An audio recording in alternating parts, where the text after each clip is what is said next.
Hello, Slacker friends. Welcome to the first ever Slacker Friends podcast. I hope your hair is coiffed and your cowboy boots are shined.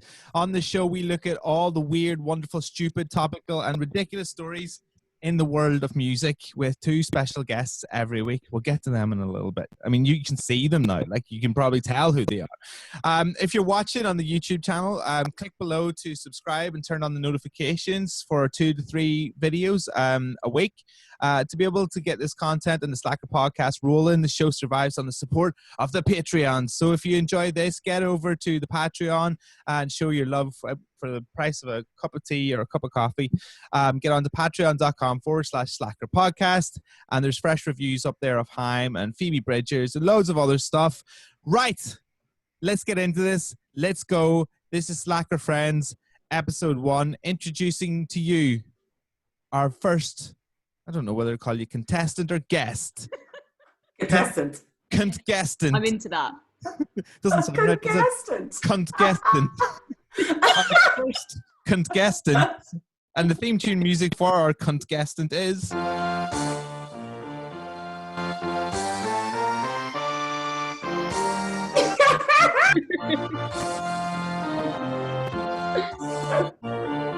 Joining me this week, we have Like Apes and the Galaxie singer, host of Other Voices. Ladies and gentlemen, I give you MayKay. Thank you for coming on the Slacker Friends podcast, episode 1. Woo! Phil, that intro, I'm not worthy. Are you feeling That is stunning. This is the Irish national anthem for anybody who doesn't know. And then also, it goes on forever.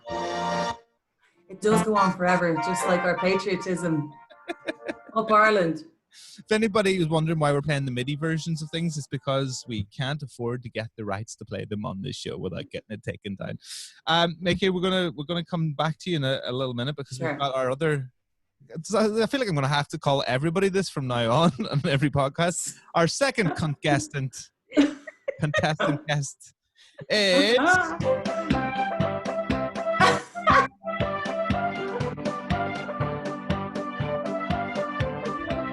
BBC introducing BBC Radio 1 for Music MOTDx Match of the Day Extra. Woo! The hostess with the mostest, Abbie McCarthy, joins us and is our second Slacker friend. Hey. Hello. Hello, Phil. How you doing? Yeah, I'm good. Are you? Yeah, I'm all right. Do you like the Match of the Day? I mean, I could have gone with like so many different music things because you are like 90% music, 10% sport, right? Yeah, no, but the Match of the Day theme is a banger. I quite like it. I would listen to that. Let's just vibe out for a minute. I think this is the end. Oh, it's 20 more seconds. I can't be arsed. So yeah, how's everybody doing? Everybody good? Start with you, Abbie. What's been going on this week? Mostly melting, to be honest, in my flat. I can't really handle any kind of heat as the pale English rose that I am. And obviously we've had literally the hottest days of the year in the UK. So been struggling with that. Apart from that, listening to loads of music, doing my BBC Introducing show, and generally being a bit of a nuisance. Just hanging out and sweating and melting.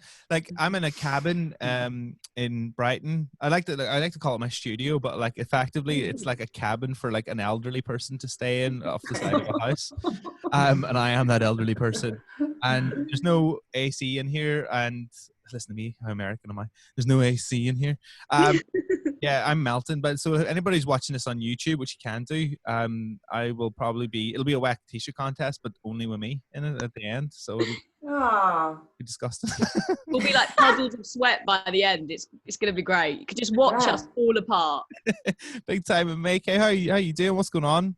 I am suffering from the heat as well, as they say. I am of the same skin type as Abbie, so and also I have 3 dogs and a cat outside who are really excited that I'm talking because they don't hear us talk a lot these days because we don't have people to talk to. So they're barking really loudly, so I can't open the window. Well, like I've got my little dog Rebel who's been barking away loads as well whenever I get on Zoom. So like if they do it, we'll just pull them in and use them as like collateral for the podcast. Nobody can get pissed off at a dog on Zoom, right? No, that's content. Get them in. Fact.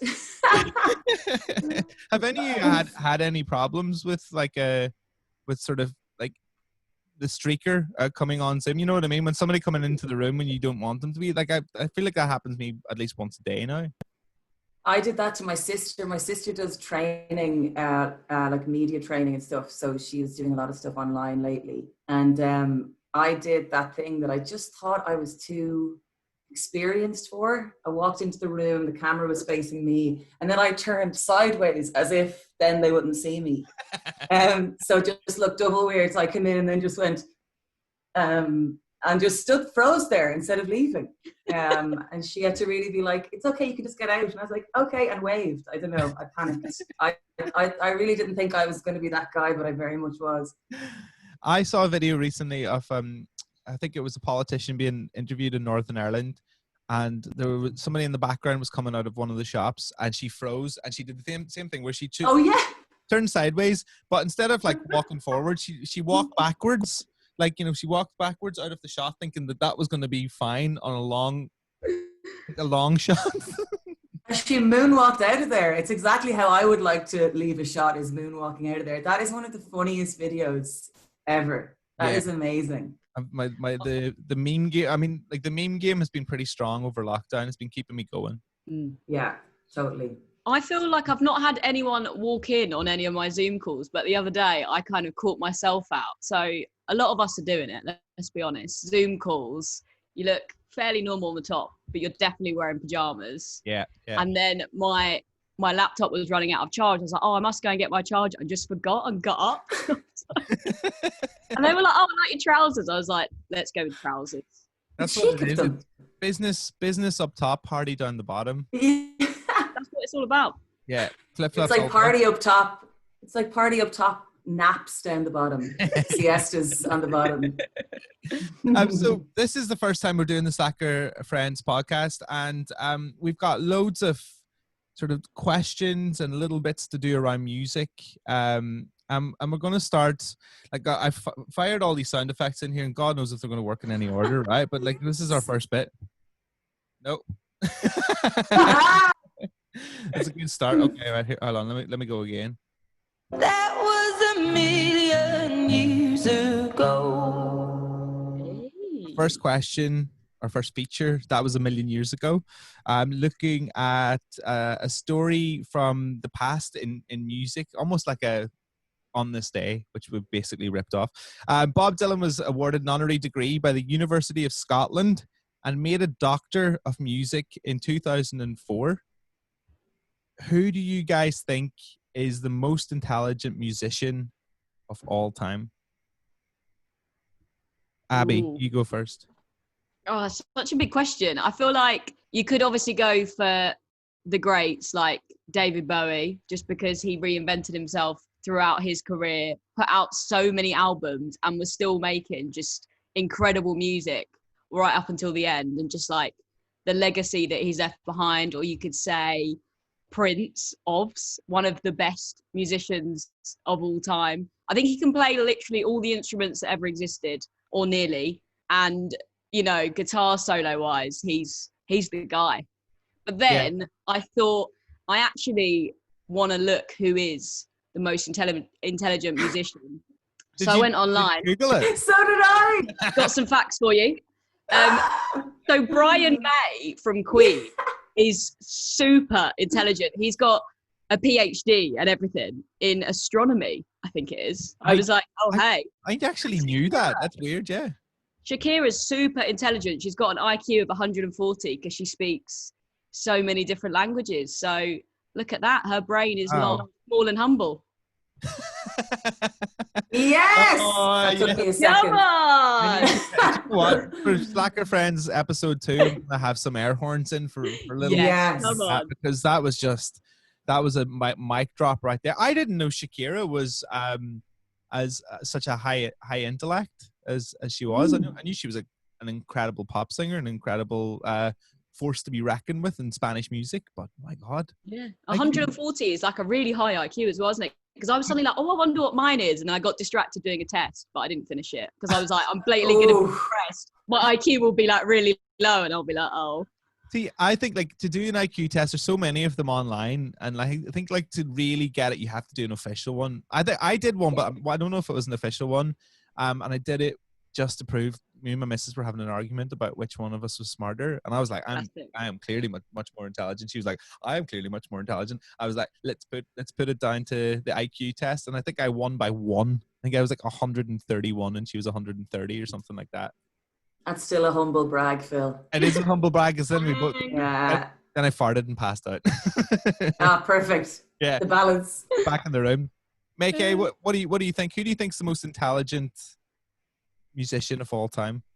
Well, I did exactly what Abbie did and Googled it to begin with, because the person that sprang to my mind immediately, I was just like, oh, maybe that's ridiculous. For me, for a songwriter, Jenny Lewis is number one for me in terms of somebody who can she just writes nothing but ballads. They're just these songs that encompass everything that she's talking about. So, I mean, since 2000, she wrote It's a Hit in 2004, which is one of the most brilliant, clever, funny songs I think I've ever heard.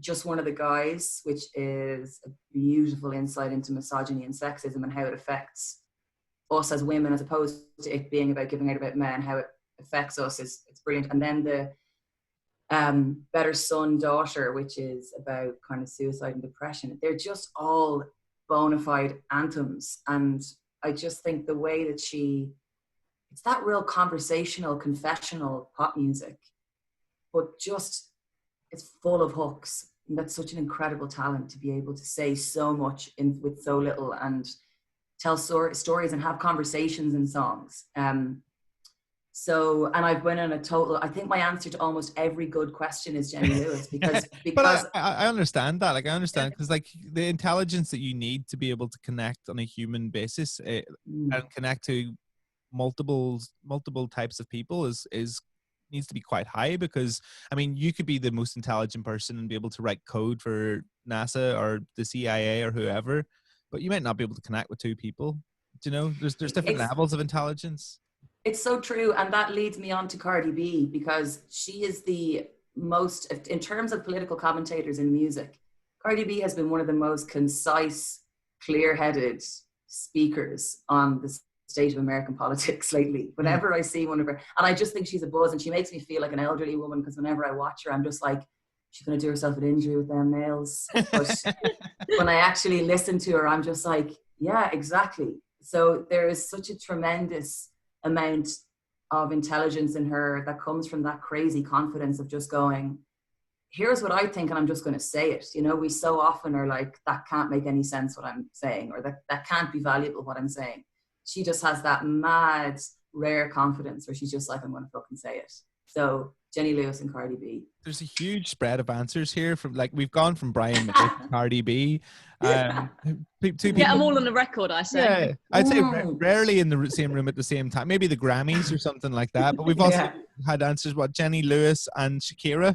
I was thinking myself, I was like, I'm going to put Professor Brian Cox in, because he was the keyboard player or synth player, if you will, for D-Ream. Who wrote Professor Brian Cox was in the band that wrote the #1 hit banger, Things Will Only Get Better, which was used for, I think, the benefits of New Labour. Well, I've always thought I'm going to call my firstborn Professor. That's just their first name. Their middle name is Brian, and then their last name is Cox. Perfect. Professor Brian Cox. Can anybody do an impression of Brian Cox? Professor? No, you surely can. This is why you. No, I can't. I can't do impressions of anybody. I really hate, like, I've got one setting, and it's like generic Northern Irish accent. #1. It's working. It's working for you. It is working. Right, I tell you what. I'm not gonna do the in an Andromeda light years away. Oh, I knew you were gonna do it. Let's move on to our hero of the week.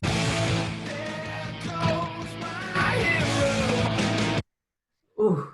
I think that was 5 seconds off the Foo Fighters. Do you reckon I'll still get sued for that? Oh, We'll this see. is kind of Well, news play to it me. Yeah, again, we'll mate. see. May as well go for it. Yeah. There we go. Well, I mean, like, if you come on next week and there's a MIDI voice of somebody going, "There goes my hero." Oh, I love that. We're looking at like the hero and the villains of the week. We'll start with the hero. I don't have actually one for this, so I'm gonna lean on you two for this. So, MayKay, who do you think the hero of the week has been?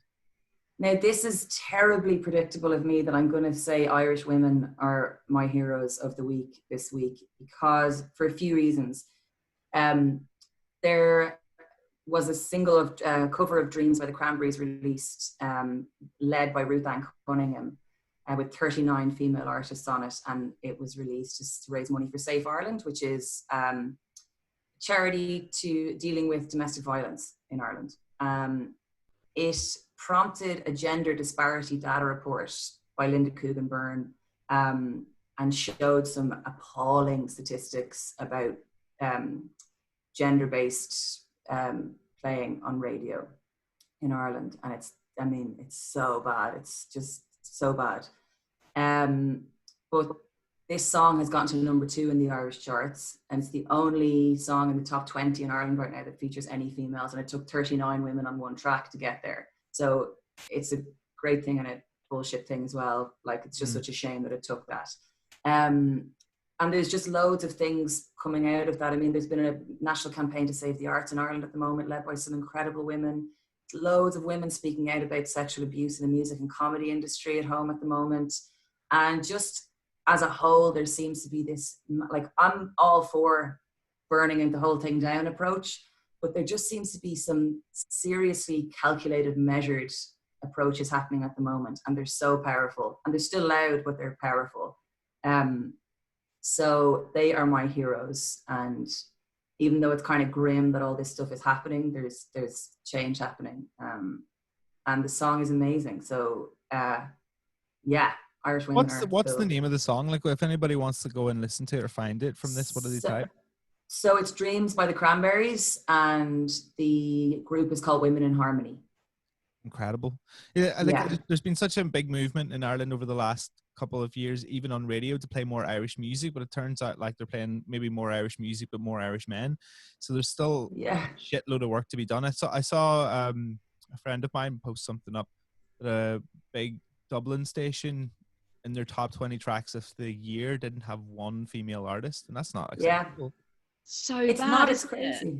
It's just crazy. And one thing that I've been so conscious of over the last few years, talking about problems in music, is I don't want to discourage young women from getting into music. I don't want a 15-year-old girl to be watching, young woman I should say, to be watching me talking, or anyone of my peers talking, and saying that the odds are against you. I don't want to say that. So the reason I find this kind of exciting now is that I can say to that 15-year-old person, yes, there are problems, but we're on them and we're going to fix them. And like, there's going to be a change. So yeah, it's wild. Like, it's really ridiculous. So yeah, but there's a change coming. All right. Abbie, do you think about that when you program your radio show, like the balance that you have on your playlist, say for like an hour or 2 hour show, the balance of women that are in there and the balance of men that are in there? Because like, I know I do, like, and I know that sometimes if I slip and I forget about it, my producer will remind me, going, and it's been amazing. It's been the other way before as well, where like, I remember my producer going, "You can stick a dude in there. It's been women." It's because there's so much female talent around. I've done that before. I've like looked at a 2 hour show and I'm like, oh wow, it's all women just by chance, and that's amazing. But a lot of the time I am like, yeah, I really want to play more females, people of color. You need to just represent everybody, don't you? And I think it's important to do that. But often it's just like, I play what I like, and hopefully that is also representative as well. But on the BBC Introducing Uploader, we've been doing like this big initiative called 50-50 to try and make every show 50-50 in terms of gender, just because there are a lot less women uploading to us. So there's less to select from to then play. And it's been really nice over over the course of this year, seeing more and more young women being inspired and then having a go at making music and uploading it, and then, you know, us playing it and us making it record of the weeks and them getting played on Radio 1 as well, and Six Music and whatever. So it feels like there's been a real movement, but I think it's so important that we do think about it in our track list, because kind of as May was saying, if you don't see somebody that's like you think you can't do it. You've got to see it to believe it, haven't you? So if you're a young woman and you're living in Ireland and you don't hear anybody on the radio really that's female, it's hardly the most inspirational, motivational thing. So it's got to change, and we've got to be conscious of that as presenters. You need somebody with your own accent to help you like that. You know what I mean? You need a hometown hero to help you step up to the next bit. I mean, as fun as it would be for like somebody like Ellie from Wolf Alice to like inspire you to go and be in a rock band, like actually hearing somebody or knowing that somebody's within a stone's throwing distance from your house gives you that little more impetus, I think. Abbie, who is your Do me, Dave. Hey, my hero of the week isn't really from this week, it's from the past month, so I am cheating. That's fine. What you gonna do, Phil? What you gonna do? I'm gonna play this again.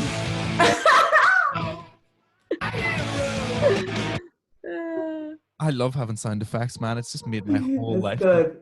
Love it. I can see how the next little while's gonna go. So I've gone for Stormzy, because I just think he made a real big statement. Obviously, the Black Lives Matter movement, something that's been happening all around the world and is much needed. Everyone needs to be more actively anti-racist. But I think the music industry, a lot of people did the Blackout Tuesday thing where, you know, you post a black square on your Instagram, which is one thing, but it's about being active outside of that.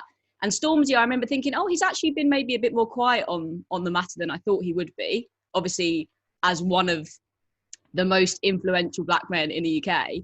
And then he just puts out this statement being like, I'm donating £10 million to organisations that are fighting racism. And I was just like, what a statement and what an amount. That is such a incredible thing to do. And it's a real dedication, because I think it's 10 million over the next 10 years. So it being $1 million a year to really like keep that conversation going. Because I think people are worried that people posted this square or posted a bit about it or retweeted a couple of things and then aren't having these conversations. And he's using his influence to be like, come on, we need to do this. We need to do more.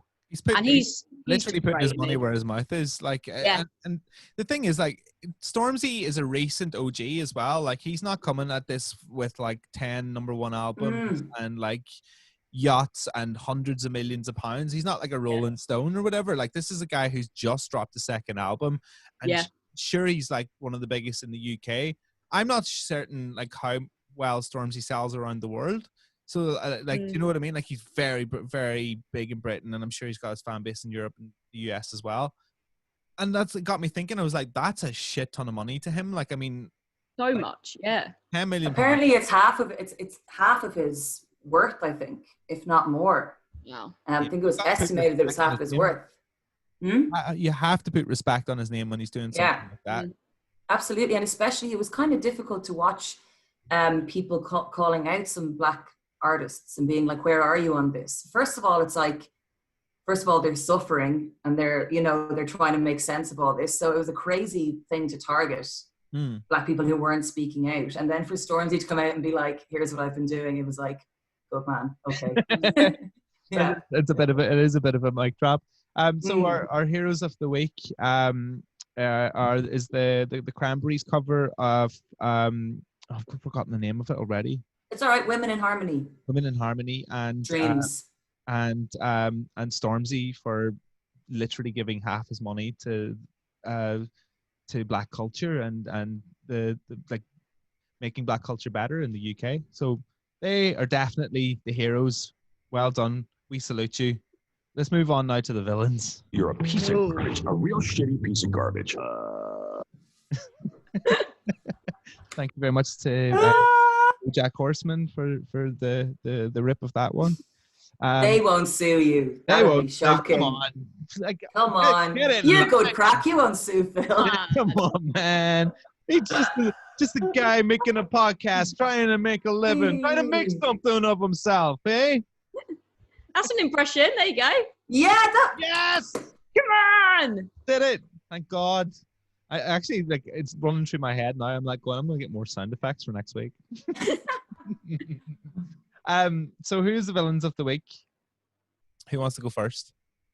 well, I'll go first, and I wanted to give you a funny one, but I just can't because my heroes of the week have to have a villain for them to have had to speak out. So Sure. my villain of the week, I'm going to put Joe Rogan as the villain because I'm done with him. Hold on, we're on a podcast, and Yeah. you're calling Joe Rogan the villain. Joe Yeah. Rogan is like the king of these podcasts. That's like that's like It's kind of there's a wrestling vibe off this situation. it's like blasphemy. Somebody once said that Joe Rogan was like the Oprah of bros, and so they were calling him Jopra. And I was like, the Jopra bros are going to come at you, MayKay, for this. But go ahead. I'm open minded. Oprah does not deserve to be involved. I think since all of these things have been coming out lately, particularly worldwide with comedy scenes, which I've never been involved in, so I didn't know, just kind of the systems involved that like actual gatekeepers of very important comedy stages have been held by, those positions have been held by some men who have been horrendous and have exploited so many female comedians who have ended up just leaving the business because it's been too difficult. Yeah. I don't think we can change everybody. So there's creeps everywhere and they need to be held accountable. But people like Joe Rogan, who I just think have too much life experience and are too intelligent to keep platforming these men, I don't understand that. And I don't understand how he's doing it publicly. He's getting funded. He's getting paid by people. I cannot understand it. And we've got clips online of men more or less admitting, not more or less, fully admitting to exploiting their positions for their own pleasure. Mm-hmm. And it's all just laughed off, and it's just all feeding a really dangerous culture. So I'm hoping that's changing as well. It's very difficult to see how something that's been that open can actually be quashed. That's why I'm talking about, feel like if there's young female comedians watching this, I don't want them to think that they can't still live their lives and their careers and have decent careers without having to deal with men like the men that Joe Rogan keeps having on his podcasts. I don't know what to say to that, because you're right. There's always I'm always going to be I'm somewhere not for saying them. it's a method of support. I'm saying it's kind of No. like, as in, like, I think that there's some people now that are so famous that they're kind of above the ethical or moral code, really. Mm-hmm. Yeah, I mean, if enough people are still laughing, and then you start that kind of conversation that it's like, don't you let them people tell you that you can't find this stuff funny, because then they're telling you, then they're policing your humor. That's when you get people into this little weird army vibe where they're like, yeah, exactly. And then things get edgier and people start doubling down on this style of humor they use, and it getting more gross and more problematic. Because it's like people are, it's just the stupidest mentality to be like, I'm going to laugh at this twice as hard because you're trying to tell me it's Nah, offensive. that's not on. Joe, you're our villain. You're a piece of garbage, a real shit piece of garbage. Well, I'm never getting invited on his podcast, and I wouldn't go on it now because of you, MayKay. Yes. See that solidarity, Abbie? Who's your? You're a piece of garbage, a real shitty piece of garbage. I went for a really silly one. I've Go on. gone Good. for Lighten it Jason. up after MayKay there. I know, I feel like we need like a bit of a pause. If you can will. edit that in, and then I'll come Yeah. in with my silly one. I've gone for Jason Derulo. Oh my God! Why couldn't you have told? Do you know? I wish I had asked about this earlier, so I could have had a Jason Derulo sound effect. I just heard him on the radio earlier on going, Jason, and I was like, give me that confidence. But also, so obviously the first thing we had was Jason Derulo, but now he's done a remake of that song that's everywhere on TikTok. You know, the one that's like, He's made it into an actual song, and it's charting, and it's horrific. Please, no one stream it. No one listen. Oh my God. Stop. It's enough. Do you think somebody like Jason Derulo enjoys his own music? Like, you know, like Mary, you play in bands, right? And like you play in bands, and I assume that like you really enjoy the music of like Galaxie, and you enjoy the music of Like Apes, like I do. I love both. I think they're great. Do you think Jason Derulo is like having a laugh? Do you know what? That vocoder on the end of my name, that sounds dope. I love that. I am into it. Maybe he does. I don't know. Because people do like it. It is popular. Like it is firing off the serotonin in a lot of people's heads. Like you just have to be into it. I kind of love the idea that he's at home just laughing his balls off, going, Jesus Christ, they're going for this again. This is incredible. Like, and the lads are all like, we're going on holidays again because Jason's after saying his name on the top of the track again. That's amazing. I would imagine him like just pissing himself laughing as like a robot butler comes over with like an ice cold like glass of champagne, and he's just like, and he's like, haha, they fell for it again. Absolutely hilarious from me. Actually, I thought when you said Jason Derulo about that song, there was a very clickbaity article that came up today, and I scrolled past it, and I just was looking at it there now, and it says Jason Derulo says he was in like the film Cats. You know that like? I never watched it. I heard it was a masterpiece. It was so bad that I was obsessed with it. I absolutely same. Yeah, so Jason Derulo was in it, and the headline is on the Rolling Stone, and it says, much to his dismay, Jason Derulo's penis in Cats is smaller than he would like. They CG'd, in his words. Oh, Han, I'm sorry. I'm so sorry. They CGI'd the dick out. The new Rum Tum Tugger said regarding his role in Cat. What's a Rum Tum Tugger? It's one of the cats. Oh, okay, right. I mean, I've never like. Is it even a book? I don't know. Oh, I've seen it. I saw it in Covent Garden when I was small. Okay, so have any seen the movie? It wasn't like Helen Mirren, and it wasn't like an incredible cast. A mega cast, because like Taylor Swift was in it as well, wasn't she? Like right at the end, and who else? Judi Dench. Oh, of course, yeah. That wonderful singer who did Memories. Jennifer Hudson. Yeah, he's quite a big part in it. I mean, and James Corden's in it. There's loads. It's like a proper huge cast. The worst effects you've ever seen. Oh my God! It's incredible. Imagine Ray. I'd watch it again. I was a big fan. I can't tell. You know, when you're into so much stuff because it's crap, that then actually I do get confused myself whether I actually liked that or not, and I suspect that I did. Well, that is our villain of the week. Jason Derulo. We've got Joe Rogan and Jason Derulo as our villains. I mean that seems perfectly fine.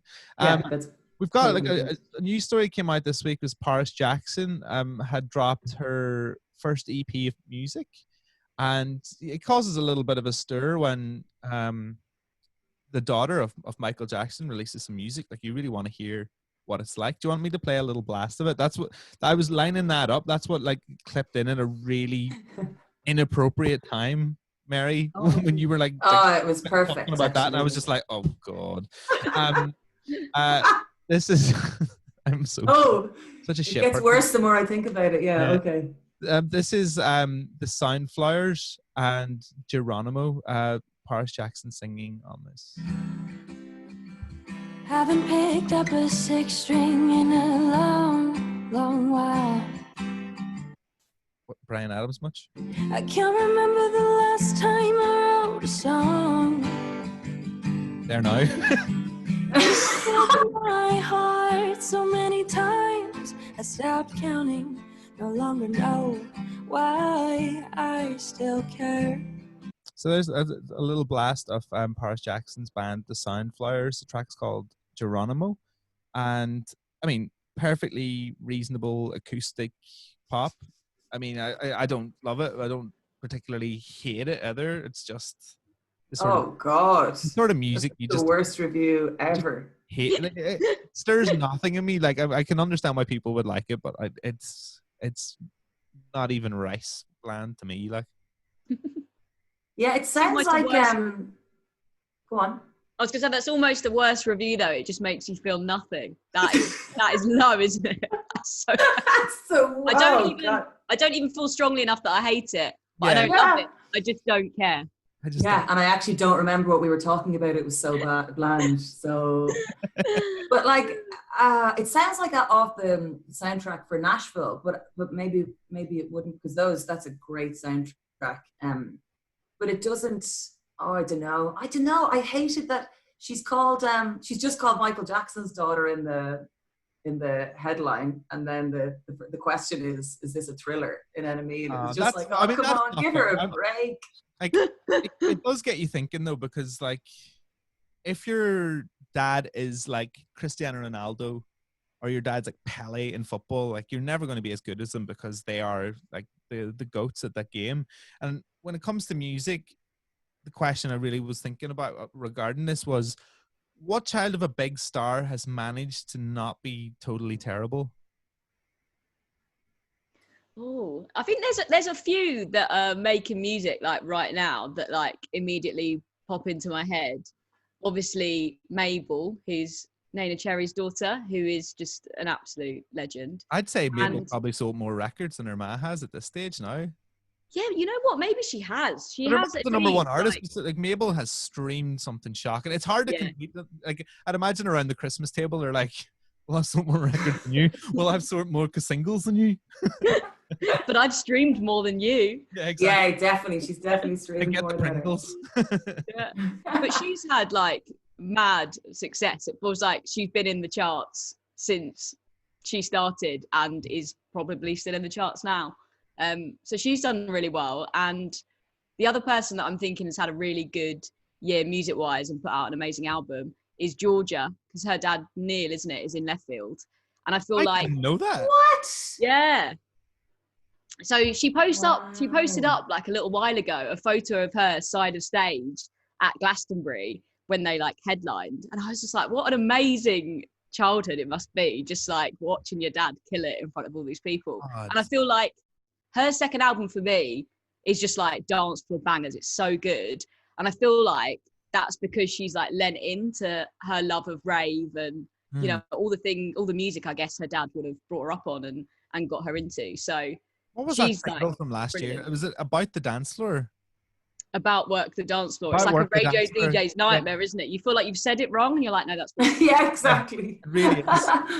Am I drunk again? No, it's fine. That was one of the best pop songs of that year it came out. I think it was like last year or the year before, but like it was an incredible. Like Georgia, it's big time. Yeah. Sing it, Phil. Sing it, Phil. There, I don't know it. I'm not getting Just into like it. the record that. Just like exactly. Yeah. Thought you were playing it. My dad's not in left field. My dad used to go line dancing, so like, you know, there's a big difference there. Oh. I'm from Northern Ireland. We go set dancing or line dancing. That's all we do up there. So yeah, I mean, like you blew my mind with George's dad being in left field. Yeah. MayKay, what are you saying? Who do you think is like the spawn of a Famo that's actually pretty good? Right. I just have to tell you, the first person that came to my mind is Cher, because her mum's Georgia Holt, who's an amazing country singer. You both look really confused. I was like, Cher. How old? I'm confused because like I'm like, is Cher's mum still alive? Because isn't Cher like about 80? She's not 80. You can't say that. I'm not even being facetious. Like, I'll Google it now. Like, I'm not going, oh, isn't Cher like 90 or whatever? Cher's 74. She's literally like, oh, she is 74, but that's nearly than She looks 16. fantastic. I thought she was like in her 60s. Fair play. Yeah, I mean, and her mom's 94. brilliant. Wow. No, Cher's mum. Yeah, she's an amazing artist. She released a new album a few years ago. Well, in the last decade anyway.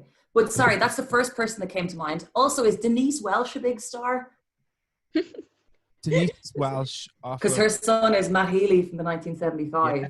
Oh. So, I mean, this answer depends entirely on if you consider Denise Welsh. I mean, in some circles, Denise Welsh is a superstar. I would say she's a star. Yeah, definitely would. She's done a lot on Loose Britain and Coronation Street and lots of. So also her the Maddie's dad is what's his name? Healy. He's an actor as well, isn't he? Yeah, he was in Off Feeders in Pet and Oh all wow! that sort of stuff as well.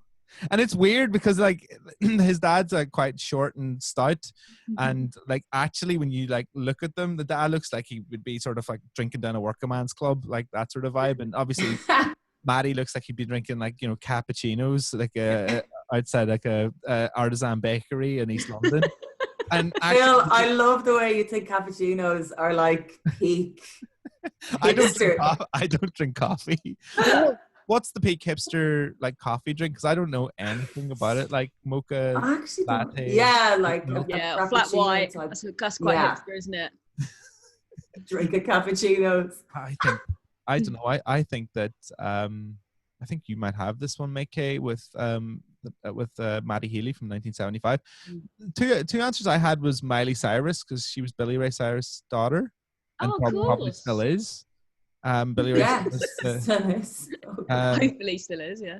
And Elias, oh God, I don't pronounce his name. I've met him and chatted to him loads. Elijah from Inhaler. Elijah from Inhaler. Yeah, sorry. Of course. Bono's son. Yeah, Bono's son. And he is a lovely, lovely guy. Yeah, he's a total dude. I've met him like 2 or 3 times now, and he's lovely. There's a little clip here that I'd like to play. It's a NME interview with James McCartney, who is Paul McCartney's son, and it's around about the time that he was releasing some music, and they did a 60-second interview with him. I'm going to play the whole thing. You won't hear the questions in it because they're just written down, so I'm going to call the questions out as we go along. This is from 2012, and the breadth of answers that James McCartney, Paul McCartney's son, gives in this is absolutely astounding. Right, I'll play the journalist. Here we go. Okay, starting in now. Who is the greatest rock star of all time? My dad. Name a song you wish you'd written. Let It Be. Oh. If I came to your house, what would you cook me? Vegetables. Who would play you in the rock biopic of your life? Who would play them before? Leonardo DiCaprio. Great. 3 records you would take on a desert island. Nevermind, Let It Be, and Abbey Road. If you had the power to make any band reform, who would it be? Beatles. The Beatles. What tip would you give to a new band just starting out? Just write lots of songs. If you had a house party, who would play at it? Yeah, the Beatles. What is your non-musical skill? Art. Who would you describe your music in one word? Just rock and roll. Hey, if you could rate another artist's wardrobe, who would it be? The Beatles. The Beatles. No, they're the best. So there you go. That's James McCartney's answer. Pretty much every single question was the Beatles or vegetables, and then they asked for his musical skill, and somebody else had to tell him what it was. They were like, art. And he was like, art. Oh wow! I just don't know if James McCartney has independent thought. Like there's AI with more independent thought. It's kind of sweet, isn't it? But it's also like, are you okay, hun? Yeah, it does. There's a nice, charming amount of loyalty in there. But it's almost as if the Beatles weren't doing that well, and he needed to plug them. And he's like, the lads, they're struggling. I'm gonna mention the Beatles loads in this interview to get their numbers up. Great, James. Great new band coming through the BBC Music Introducer and Uploader, isn't that right, Abbie? Like all the Beatles. Oh, that sound okay, actually. Yeah. Glastonbury was meant to be this week. I was meant to be at it. Were either you two going to it this year? No, I wasn't. I always have the feeling that I'm going. I somehow seem to blag it quite a lot. So I feel like maybe I would have been, but I probably wouldn't have been. For anybody who feels like they're missing out on Glastonbury this year, let me give you a little blast of Adele talking to her audience at 2016. Hi. Have any of you had to do a piss, like down the front? Yeah. Have any of you had to do a shit? Someone over there, one of you's done a shit. Is that piss in that cup? Don't fucking throw that at me. Don't throw that at me. Do you know how rock and roll I am? Not very, but the BBC had to give a warning about my potty mouth. before I went on. I bet Muse didn't get that.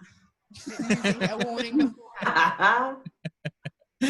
I don't. Oh, I don't think anybody cares as much about them as they do Adele. Savage, absolute savage. I love Adele. savage. Classy, bougie, ratchet. I feel That's Oh like my God. it was written for Adele, wasn't it? And just that she, I mean, I know it's been said so many times, but just that the next thing to happen is that like perfect voice, like old timey, beautiful voice to come after. You've done a shit. Like that's absolutely stunning. I wonder, is there any artists that are like on the other side of the spectrum where they're very softly spoken, and then they get on the microphone, they're like, piss, shit.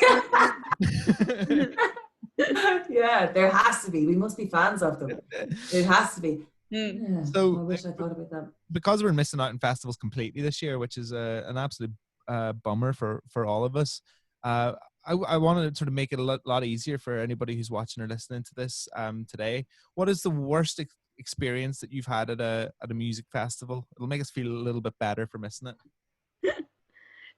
One thing always pops into my mind, and it's not really bad, but it just, yeah, it sticks in my mind, is the first festival I went to was Reading Festival. Like the classic rite of passage, got my GCSE results. Me and some mates went to Reading Festival for the first time. This was in 2008. And obviously one of the best things about a festival is when there's like whispers across the campsite about the huge special guests. And there were this band on the BBC introducing stage called the FFers. So everyone was like, oh my God, it's Code, it's the Foo Fighters. And then I remember going onto their MySpace on my like rubbish little phone at the time.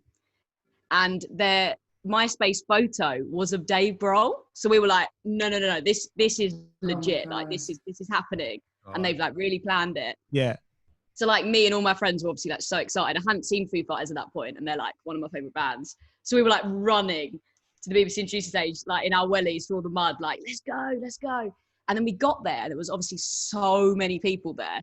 So the introducing stage, obviously for like new and emerging musicians, is one of the smallest stages, and there was like a main stage crowd there. And then, you know, everyone was chanting, everyone was getting fully excited. And then this random band came out, and they were like, hey, we're the FFers. And then they just got bottled with piss and then left. Oh! They were on stage, I would say, for about 10 seconds. Because everyone was just what were like, they thinking? it was just, oh. Is that what they were actually I was called? sat. It wasn't like a... Yeah, they were actually called the FFers. Why? I'm in pain. Oh my... It's so cringe, isn't it? But also, I like was so disappointed at the time, but now I actually just feel really sorry for them. And I'm like, where are they? If they're watching this or listening to this, please get in touch. Oh, lads. I do. I want to hear that story from them. Yeah. Like, They must have walked out like, wow, loads of people are here. If those guys, and anybody knows those guys, pass this on to them and tell them to get in touch with me because I want to get them on. Wow, that's a good idea though. If you are playing at a festival and you want to change your band name anyway, just like maybe change the vowel in like one of the like a famous band's like names. So like instead of Catfish and the Bottle Man, you should call yourself Catfish and the Bottle Man. And yeah, and it'll be like, oh my God, they're on so early. They're playing at a burger joint. Oh well, that segues nicely into my story. Go on.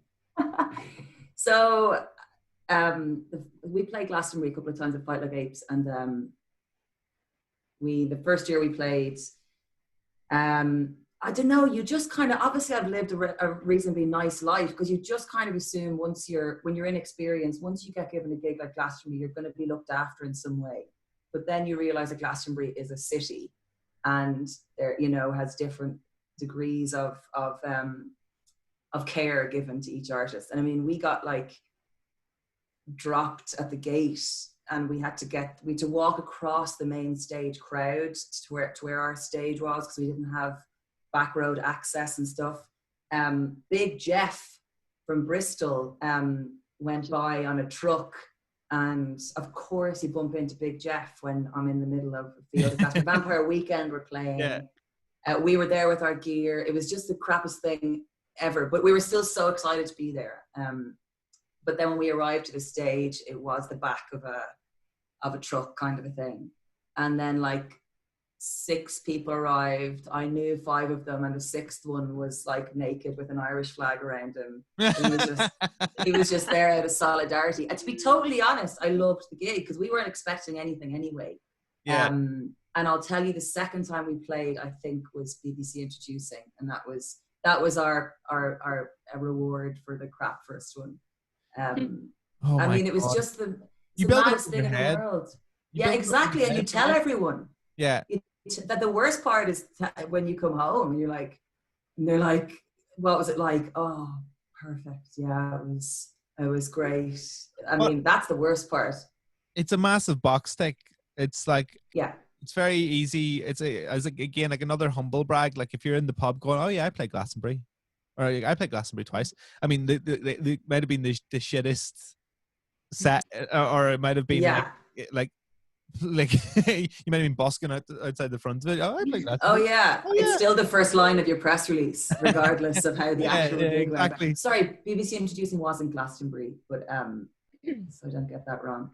But yeah, like.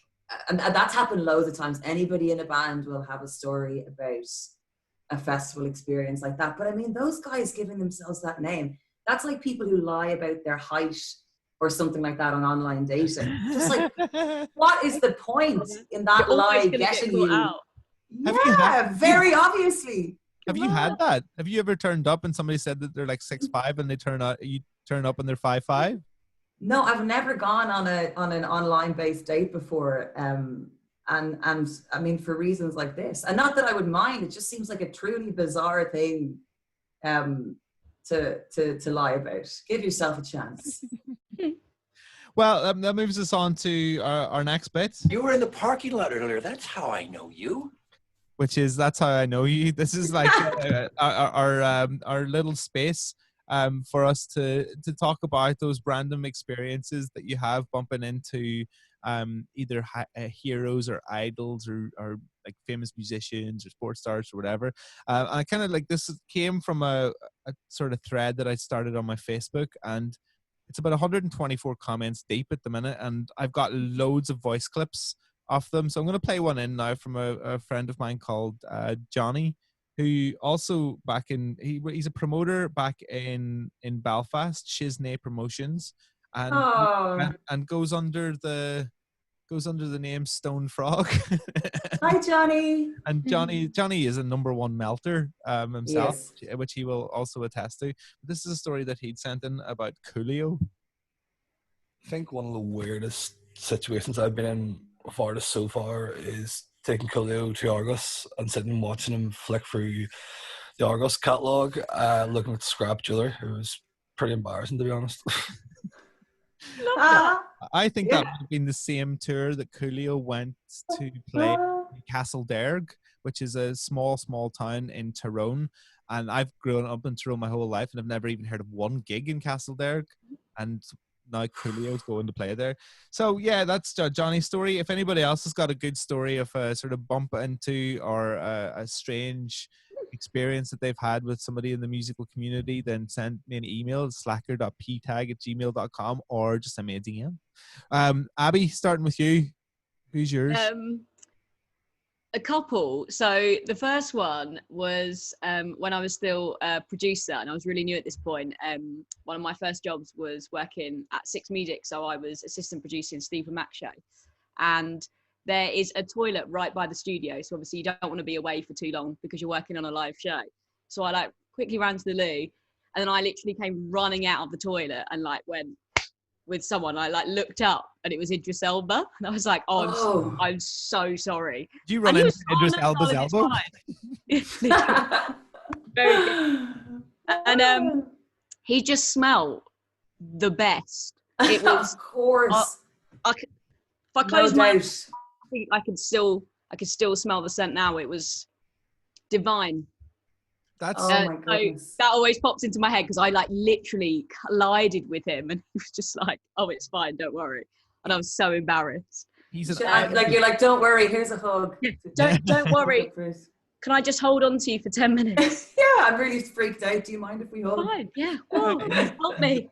absolute unit as well. Is it? Yeah, He's yeah, a exactly. big guy. I probably did myself some damage there, but yeah, he was really sweet about it. And then the more recent one is I was at the Seabright Arms, which is where I do my gig night, which is called Good Karma Club. So it's just like a monthly gig night where I put on a bunch of my favorite acts. So it's this like small boozer. I was there with my fiance and a couple of our mates between bands, just having a pint. And then I noticed my fiance was like looking over my shoulder and like literally was losing the ability to speak.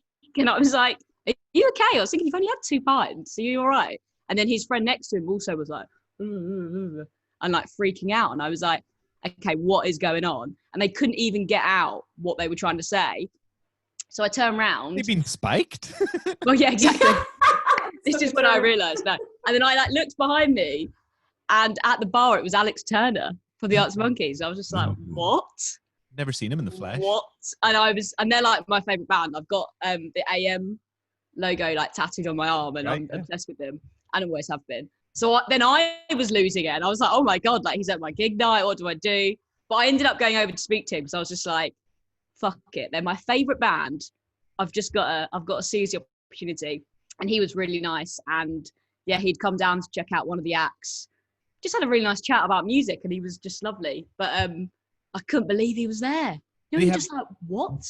Did he have sunglasses on indoors, and what was he drinking? What was he drinking? It looked like some sort of lager. And he had like, his hair was really long. And he was just like all in black, classic rock star thing. But he was quite unassuming. He was just literally there, just acting like it was his normal pub, and that it was fine that he was there. Whereas, and it was funny because when I was speaking to him, I'm obviously there like deep breaths, like try and be normal. And then as I'm talking to him, you realize more and more people are staring at you because you're like talking to him. And it's just funny because he's just there with his lager, like just being lovely, chatting, and the whole pub is staring at him. And you do just think like being that famous in a way must be so weird, because you can't do anything. Yeah. I mean, yeah, like, you're probably constantly waiting for someone to walk over to you rather than, at least he got you. I'd say he liked meeting you. Well, let's go with that. Yeah, I definitely am. That's a real good one. If I was like super duper famous, like sort of like Alex Turner, Bill Murray famous, what I'd do, and I'd say I was a little bit of a dick as well, I'd come into like a restaurant or whatever, and I'd just like sign a load of like autograph cards and just put them on the like little chair at the door, going, guys, if you want an autograph, there it is. There it is. Oh, that's a good idea, Phil. Yeah, quite efficient actually. Very efficient. Alex Turner, Idris Elba. You were in the parking lot earlier. That's how I know you. MayKay, who's yours?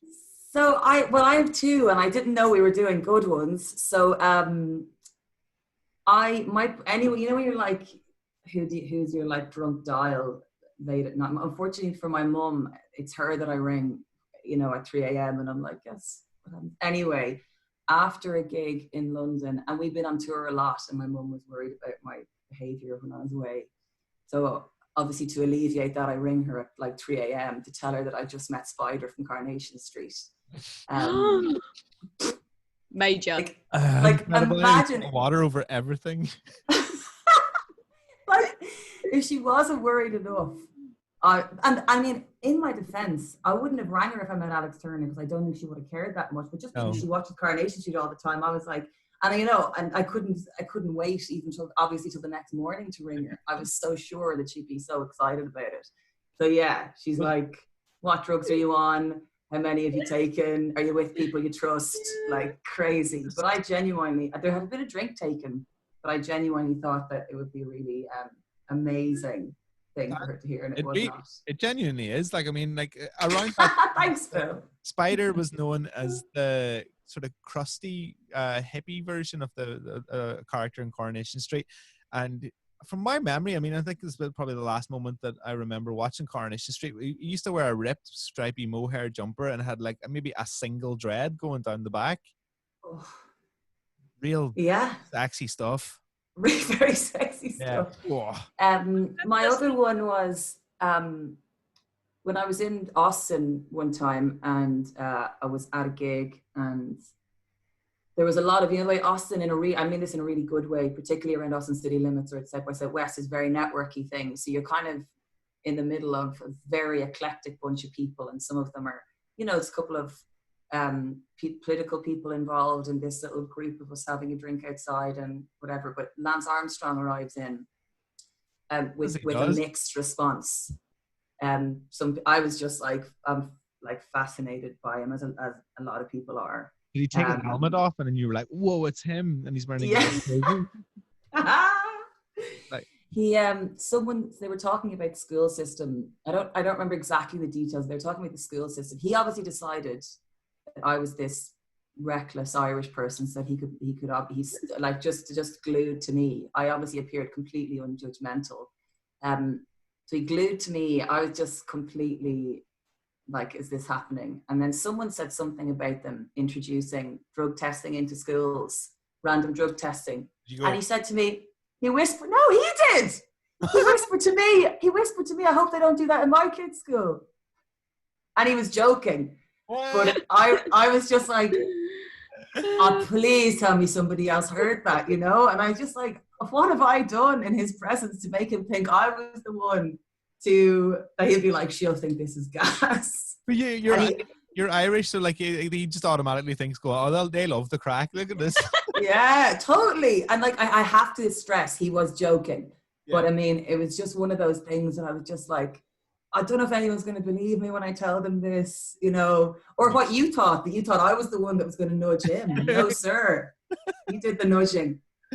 Well, that we'll put in the bank for MayKay, Spider and Lance Armstrong.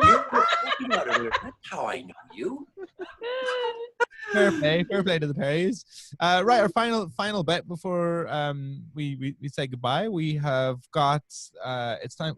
I think is because I'm doing this for the first time, I'm really not quite sure how to introduce any of these clips because I'm like, so I'm just gonna push this button. I fucking love this band. The best band ever. Period. There you go. So I'm asking you like your favorite new releases, bands, artists, anything that's like that you want to share that maybe people haven't listened to. Starting with you, MayKay. So I know that you guys played Thumper before. They released a single called Ad Nauseum a while ago, which is amazing. And they just released Topher Grace this week. And they're one of my favorite bands. They're one of those bands that give me a little pain in my heart at the moment because they're just at that point in their career where people need to see them live. They're so brilliant live. I was at a couple of points in the last 10 years at the stage they are now. And it's just that one where you're playing those smaller venues, 200, 300 capacity venues. And that's the difference between, what you can do, what festivals you can do the next summer and what you can't do. So I'm so gutted for them that they're having to cancel touring plans at the moment. But Topher Grace is a deadly single and they have their album ready to go. I think it's being released next year. The other one, which came up in my mind because I was on that Jenny Lewis train. So kind of the Frug era Jenny Lewis reminds me of this new track by Alva Reddy called Time Difference is the name of the single. Alva, in case I know that some people listening to this, it's AILBHE or EDDY. As she's an amazing artist. She's got another single coming out next month, an album later in the year. So yeah, Thumper and Alva Reddy. I haven't heard Alva Reddy before. I've heard a lot of Thumper. I like Thumper. They're great, proper blistering rock and roll. A little bit of punk rock in there too. And they have two drummers, right? Yes, they do. I saw them at Eurosonic Festival, and for ages I was like, is there a mirror on stage? Like, what's going on? And then I realised, I was like, this is amazing. I've never seen that before. Like, the Go Team. The Go Team's the only band I've seen do it before. And I know it's one of those things that like you want a band to give themselves a chance, and like if a bigger act want to take a band on tour, you need to really convince them to take a band on tour that has two drummers. Yeah. So we have to double down on selling Thumper to people. Huge. Abbie, what about you? What have I been listening to? My favourite song of the whole year is Black Dog by Arlo Parks. I just think absolutely. The most beautiful, like, honest thing. And I think anybody that suffers with their mental health will really resonate with that song. And I just think it's literally just a perfect song. It's something that I know that I will keep coming back to even in like a couple of years. So yeah, Arlo Parks is just a genius. There's just so much good stuff around at the moment. I really like Luce, who's a new singer-songwriter from Ireland. Holly Humberston, I think, is wicked as well. But in terms of like albums, what I've had just like on repeat over the last couple of weeks is that new Haim record. It's so good. I haven't heard it. 11 out of 10 from me. I'm obsessed. I actually did a review of it. Did you give it 11 out of 10? I gave it 7. Oh, that's well, sexist. Everybody thinks 7 is a bad mark. 7 is really good. Like if 7 was like a grade, it would be like a B+, wouldn't it? Yeah, I suppose so. Yeah, but it's like B+. they had there were 16 tracks on it, and I listened to it over and over again, and I just every time I was going through it, I was like, if this was 11 tracks, it would be fucking dynamite. There's about 3 or 4 tracks in there you could just get rid of, and it would be the streamlined pop fucking banger of so many different. I mean, they've got like R&B and G-funk and like electro and 80s. Yeah, there's like some real Prince moments and stuff in it as well, isn't it? It's really cool. I really like it. Yeah, I think they needed to make that album this time around as well, because the first album and second album there wasn't too much differentiation between it, and if they had done that again, the third one, people would have lost interest. Yeah, that's exactly. I'm willing to say 16 tracks is 7 tracks too long. Definitely for me. Do you reckon do you like a 9-track album? I love it. Before I've even heard it, we're not even discussing a particular artist, and I already love the album you're talking about that only has 9 tracks. Yeah, short and sweet. I get that. I think maybe I've loved it so much because I've had more time than ever to listen to music in lockdown, so I've like really taken in all 16 tracks. Whereas, yeah, normally if I saw 16, I'd be like, "What are you playing at?" Like you couldn't. Just done 10 and it'd be fine. That would be plenty. Well, no, I feel bad, so I am going to absolutely listen to that Haim record with an open mind and an open day to listen to it. So, you need a lot of time. 16 tracks worth of time. Yeah, I mean, even the ones that like you take out of it still aren't even that bad. There's just one track in it that really gets me, and it's in the middle of it, and I can't remember the name of it for the life of me, but it just sounds like supermarket music from the 80s, and it's just like, no. All the rest of it's great. They absolutely nailed it. And I mean, I'm finding it difficult now that I've got people on the podcast and I'm reviewing their albums as well. So I'm going to have to look at them dead in the eye going, this is what I fucking think, man. Oh, yeah. It's going to be awkward. What I was going to say, well, the final bit of the podcast now is called Portrait of a Patron. Where we just look at a patron that is donating and keeping the Slacker podcast and Slacker Friends podcast going. Our friend Sam, our patron, has sent us in his favorite record of all time, which is, by the way, by the Red Hot Chili Peppers, which is still one of my favorite like gigs that I've ever been to. Seeing the Chili Peppers at Slane Castle in 2001, maybe was it 2002? Was fucking incredible because they had Queens of the Stone Age, PJ Harvey, Weezer, and somebody else supporting. So it was like wicked. It was like Queens of the Stone Age when they were like at their biggest too. Favorite band is the Cribs, who are sick. Best release of the year is the Bombay Bicycle Club release, which is amazing. Worst band is the 1975. Oh, controversial. Is that controversial for you, Abbie? I know you like them. I really like them, but it always reminds me of like the NME Awards when they used to call them like the worst band in the world or whatever, and now they're like their darlings. I just find it funny how a lot of people used to hate them and now love them. But I was like that. Yeah, you have. I was like that though. When I first heard them, it felt like a bit formulaic to me. Yeah. And the more I got into the record, I was like, no, this is serious business. They're amazing. They write good pop songs. I mean, they're a big offender of having an album that's too long. Their last record was 22 tracks. Yeah, it was quite a lot, wasn't it? I listened to Unless they're all a minute each. There was no. That's perfect. Yeah. Although, like they go from like having house tracks to a burial style track to having like a punk rock track to having an NXS track to like. I mean, Matty Healy, I would imagine, would be the worst person to watch a movie with. Like he's just such a restless fucker. Like. Yeah. You'd love to watch a movie with him. What are we the same. What are we watching? Happy Gilmore. Dead on. Stick with it. Imagine him, Denise, and Tim. Be Oh. lovely. Lovely family occasion watching a movie. Oh, would be lovely. What do they watch? What do you reckon they watch together? I'm saying like Shawshank Redemption. Oh, I get a Dad's Army vibe off those. Oh yeah, the movie. Yeah, Not that's even a the shout. series. Yeah, or Blackadder. They all laugh together at the same parts. Yeah. Sam's. I don't know what that was. That Sam's was them all laughing together. our portrait of a patron, Sam, for this week, his most cringe musical experience was he went to see LaRue at Leeds Festival when he was 17 rather than Rage Against the Machine. I've never lived it down. Oh, You could have seen Sam. LaRue again since, like, but Rage, they're a rare beast that needs to be captured. They're like the Mewtwo of music. You need to get. I don't know if by Pokemon to keep that analogy going.